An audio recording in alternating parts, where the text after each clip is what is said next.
ඉකෝමත් එක කාලෙක ලස්සන වනාන්තරයක සතුන් සාමකාමීව එකට ජීවත් වුණා.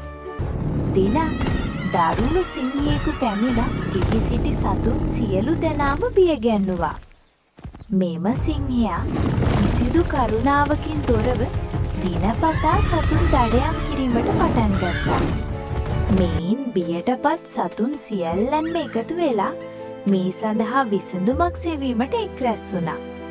පසුව වුන් තීරණය කළා දිනකට එක් සතෙකු බෙගින් සිංහයා වෙත යැවීමට. එක් දිනක් එම වාරේ කුඩා හාවෙකුගේ වාරය වුණා. මේ බුද්ධිමත් හාවා උපක්‍රමයක් කල්පනා කරමින් ඉතා සෙමින් සිංහයා වෙත ගියා. හාවා පැමිණීම ප්‍රමාද වූ නිසා සිංහයා දැඩි ලෙස කෝපයටපත් වී සිටියා. හාවා ඉතා සංසුන්ව කල්පනා කරලා මේ කෑලි තවත් සිංහයෙකු පිළිබඳව සිංහයාට පැවසුවා. එවිට සිංහයා තම ප්‍රතිවාදියා වහාම පෙන්වන ලෙස හාවාට අණ කළා. හාවා සිංහයාව ගැඹුරු ලිඳක් අසලට කැඳවාගෙන ගියා. සිංහයා ලිඳ තුලට එබී බැලූ විට ඔහුට පෙනුනේ තමාගේම සෙවණැල්ලයි.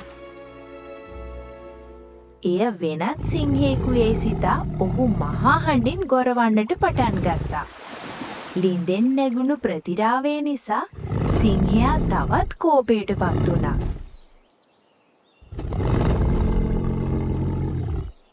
කිසිවක් නොසිතූ සිංහයා ලිඳ තුලට පැන්නා.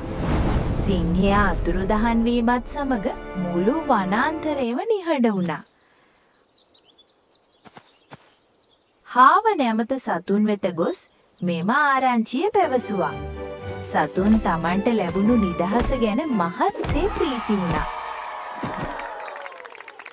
බුද්ධිමත් හාවා ඔවුන් අතර වීරයෙකු බවට පත් වුණා. එදින සිට ශක්තියට වඩා බුද්ධිය බලවත් බව ඔප්පු වුණා.